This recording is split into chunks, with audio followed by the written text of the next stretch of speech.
All right, ready to dive in. Today we're tackling a guy you probably think you know, Johnny Appleseed. But there's more to him than meets the eye, way more. We've got historical accounts and biographical info enough to make you rethink everything you thought you knew about this American legend. It's incredible how much our image of figures like Johnny Appleseed is shaped by, well, like folklore and those super simplified stories. Right. You picture him like wandering around with that pot in his head, just tossing apple seeds everywhere. But was that really all there was to him? I mean, really? Not even close. Let's start with his early life. He was born John Chapman, September 26, 1774, Leominster, Massachusetts. And get this, you can actually visit a monument at his birthplace. They even renamed the street Johnny Appleseed Lane. But his early years, not exactly a walk in the park. He lost his mom pretty soon after his little brother was born, and then, tragically, his brother passed away too. Oh, wow. That must have been so hard for him and his family. Do you think those early experiences with loss, shaped his later generosity and that profound connection to nature he had? It's definitely possible. When you go through hardship early on, it can really impact how you see the world and how you choose to be in it. And by 18, in 1792, he sets off on this journey westward with his half-brother. They lived that nomadic lifestyle for a while. So the travel bug bit him young, but wasn't his family on the move too? They were. A few years later, his father and the rest of the family, they followed them west, settling in Ohio. That's actually where John's path changes. He chooses a different direction, one that would eventually lead him to become, well, the Johnny Appleseed we know today. Okay, now this is where it gets really interesting. Most people don't realize that Johnny Appleseed, he wasn't just randomly scattering seeds, right? He was actually a skilled orchardist. He learned the trade through an apprenticeship with a Mr. Crawford who, cultivated apples. Exactly. This wasn't some random hobby. It was a deliberate, a carefully honed skill. And think about this. His preferred mode of transport, a canoe. He'd even lash two together to carry himself and all those apple seeds down the Ohio River. Wow, that's a pretty incredible image. It really shows his resourcefulness. But here's the thing that really blows people's minds. Johnny Appleseed was a businessman. He wasn't just wandering around, he was strategic, successful even. Absolutely, a crucial point. He didn't just plant trees. He established nurseries, he protected them. He even set up a system with his neighbors, like sharecropping, to make sure those trees flourished. And get this, over 1,200 acres of land. That's how much he acquired through his work. 1,200 acres. That's amazing. So different from that image of a penniless wanderer, right? Yeah. It really challenges those assumptions we make about people based on just how they look. It really does. And even more interesting, that simple living, it was a choice, not a necessity. It was all tied into his personal beliefs. Now, we can't talk about Johnny Appleseed without mentioning that time he almost died falling out of a tree, right? Oh, yeah. Quite a story. So picture this. He's tending to his apples, high up in a tree, when suddenly, boom, he falls. And to make matters worse, his neck gets caught in the branches, leaving him just dangling there. Oh, that sounds terrifying. What happened?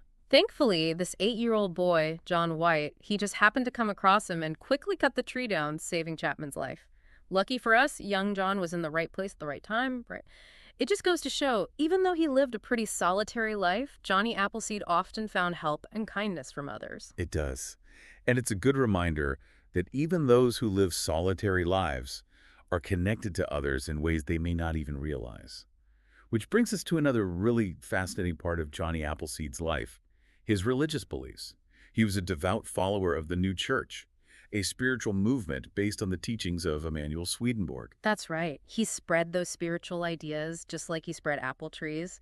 He saw both as ways to bring, goodness and nourishment to the world.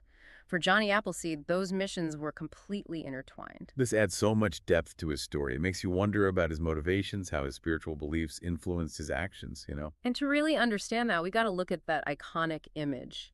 The tin pot, the one he always wore on his head. Yes. The tin pot. Almost as famous as the man himself. There's this great story about a preacher who was lamenting how extravagant the settlers were. He was like, where now is there a man who, like the primitive Christians, is traveling to heaven barefooted and dressed in simple clothes? And guess who steps forward? I think I can guess. Johnny Appleseed, right?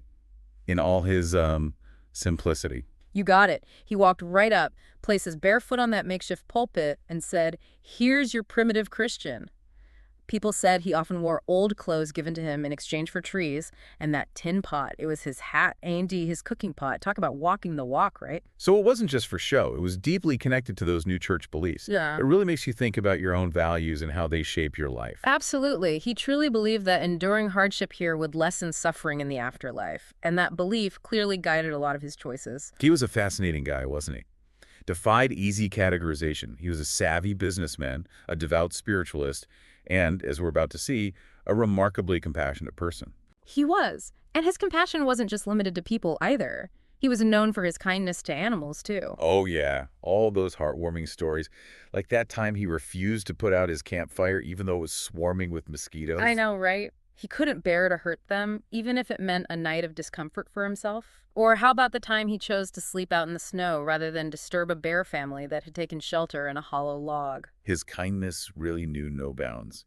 And that story about him befriending a wolf after he healed its leg, the wolf even became his companion. It's such a great image. It highlights how his compassion extended to all creatures, not just the ones we think of as, like, cute and cuddly. But wait, didn't I read something about him planting dog fennel? Isn't that considered a weed now? That's true. He thought it had medicinal properties. And while he meant well, it just goes to show that even the best intentions can have, unintended consequences sometimes. Speaking of unintended consequences, we've been talking about him planting all these apples.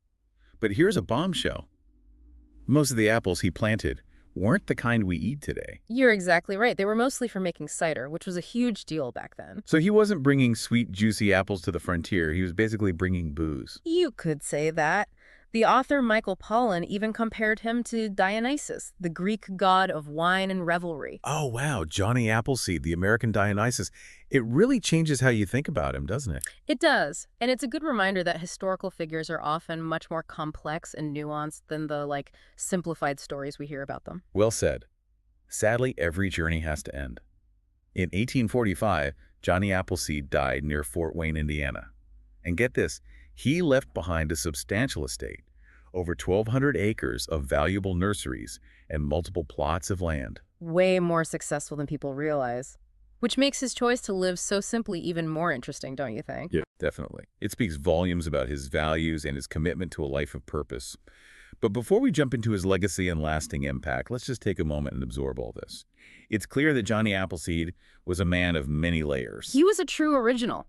And exploring his story gives us a lot to think about the choices we make, the impact we leave behind. It's amazing, right? The more we learn about Johnny Appleseed, the more we realize he was so much more than just like a quirky character from folklore. He was a man driven by this incredible mix of practicality and like this really deep idealism. It really is remarkable how his story has, endured. It's become such a big part of how we think about frontier life and that whole idea of American individualism. It's true. I mean, there are festivals, poems, songs. There's even a baseball team named after him. What do you think it is about his story that still resonates with us so strongly after all this time? That's a good question. I think it's that powerful combination of things, his pioneering spirit, that deep compassion he had, and his unwavering commitment to what he believed in. Johnny Appleseed was a true trailblazer in so many ways. Absolutely. He reminds us that even small acts, like even planting a tree, can have this ripple effect that extends far beyond our own lifetimes. I love that. It's so true. I mean, think about it. Those trees he planted provided food, shelter, and of course the means to make cider, which was essential back then, for preserving the harvest, enjoying themselves. He had a real impact on the lives of so many settlers, making their lives on the frontier a little bit better. And he did it all while staying true to his values, Yeah. right? Choosing to live simply and just spreading that kindness wherever we went. It's a real testament to how one person can make a difference. Absolutely. But it's interesting, though, his legacy wasn't always, how should I put it, so romanticized. Ooh, yeah. Well, a lot of the early accounts of his life, they focused more on those eccentricities, his unconventional way of living. He was often portrayed as kind of a wandering oddball, almost a caricature of what people thought a frontier figure should be. So it was more about the novelty of him rather than a genuine understanding of who he was as a person. Exactly. It wasn't until later that people started to appreciate the real depth and complexity of the man behind the myth, so to speak. I guess that happens a lot throughout history. As time passes, we learn new things, reevaluate old perspectives, and hopefully end up with a more complete picture of, well, anyone really. Is like putting together a puzzle, you know? Each new piece reveals a little bit more. That's a great analogy. And as more information came to light about Johnny Appleseed, especially things like his business savvy and how deeply he held his spiritual beliefs, people started to see him in a whole new way. Now, this shift in how people saw him, it didn't happen overnight, did it? What about the 1800s? I'm thinking of writers like Henry David Thoreau and Lydia Maria Child, who started to really document and interpret his story. Oh, absolutely. Thoreau, with his own deep connection to nature, even described the apples grown from seed as sour enough to set a squirrel's teeth on edge and make a jay scream. Yikes. That doesn't sound very appealing. Maybe not the best apple for a snack, huh? Probably not. But those apples, they were mainly for cider, not for just biting into. Those tart flavors were perfect for making hard cider, which could be stored and enjoyed all year round. A necessity on the frontier. So those less than perfect apples served a really vital purpose. For sure. They were a crucial part of life for those settling the West. Yeah. And then you have Lydia Maria Child, a well-known abolitionist and author, who published a poem about Johnny Appleseed in 1880.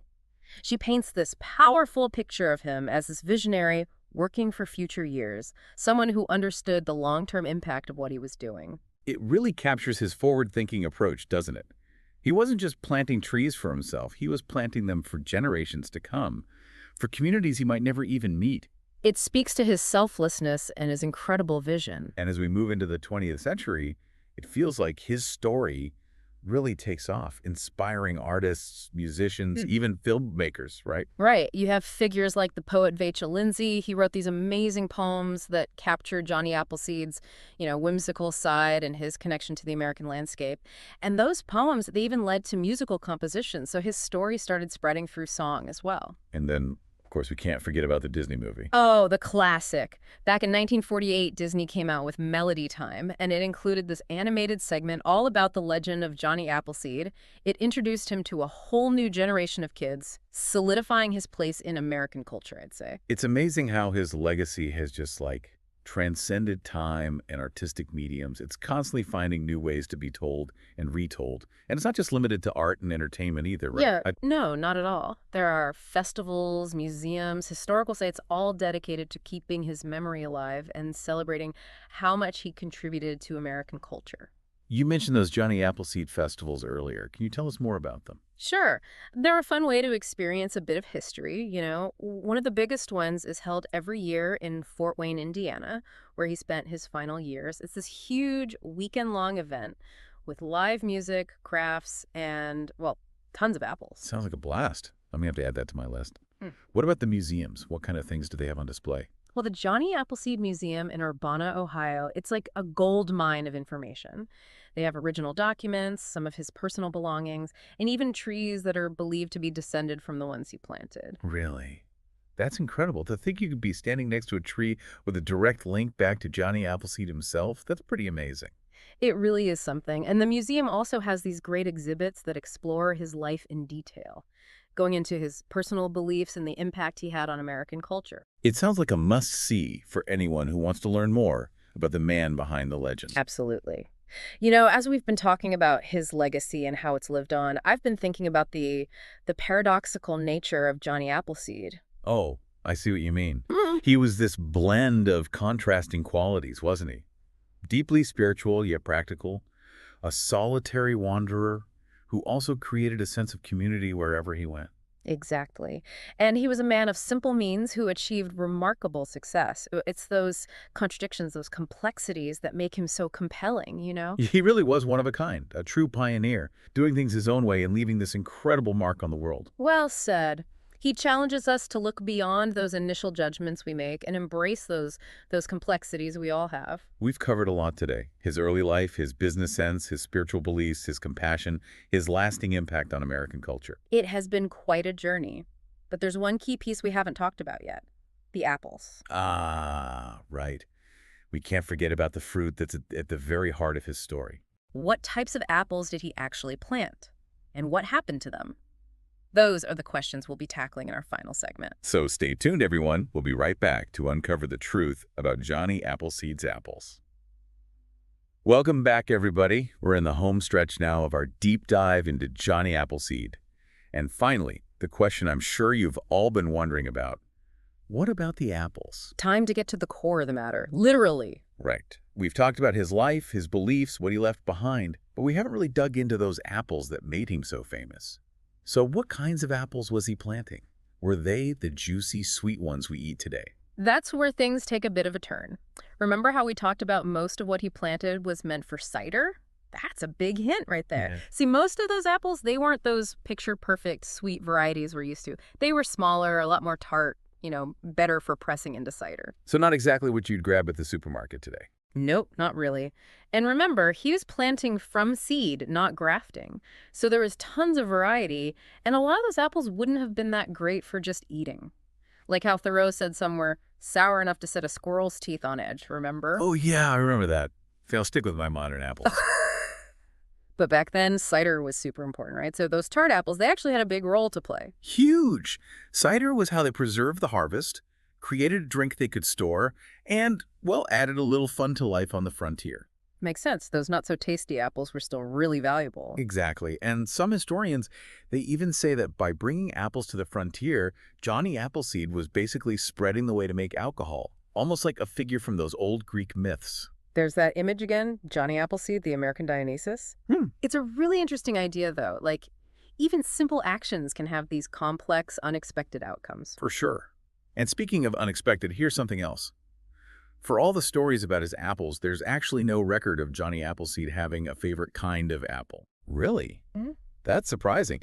You'd think with all the apple stuff surrounding him, there'd be one specific apple tied to his name. It does seem odd, but there's a reason. See, he was against grafting, which is how most of those named apple varieties are made. He believed in letting nature do its thing, growing trees from seed. So that whole thing about the so-called Rambo apple being his favorite, that's probably not accurate then. Exactly. It goes against everything he believed about nature. Okay, I gotta ask about something I've heard a lot about. That legendary apple tree that was supposedly planted by Johnny Appleseed himself. The one that's still alive today. Ah, you mean the one in Nova, Ohio. It's a great story, but like a lot of the Johnny Appleseed tales, there's some mystery to it. All right, I'm all ears. What's the story? Well, there's this apple tree on this property owned by Richard and Phyllis Algeo, and it's said to have come from one of Johnny Appleseed's original trees. Some people even call it a Rambo apple, saying it was his favorite. But didn't we just say that whole name variety thing wasn't his style? Right, so the Rambo part, that's probably not true. It's more likely that it's a seedling from one of his trees, and the apples just happen to look like Rambos. So the connection to Johnny Appleseed is more symbolic than about a specific kind of apple. Exactly. And even proving it definitely came from one of his trees, that's really hard to do. It's possible, but So maybe it's not so much about the historical facts, but yeah. about what that tree represents, like a living symbol of, his impact on the land and on us. I love that. It really is this tangible link to the past, a reminder of this man who walked these lands and left something lasting behind. And with that, I think we've reached the end of our journey. We've explored Johnny Appleseed's life, all the complexities, those layers beneath the surface of what seems like a simple story. He was a businessman, a spiritual person. He cared deeply about others, a truly one-of-a-kind American figure. And as we wrap up this deep dive, it leaves you with something to think about. What seeds are you planting in your own life? What will you leave behind? That's a great question to consider, isn't it? We all have the power to make a difference, to create something that lasts. Thanks for joining us on this fascinating exploration. Until next time, keep diving.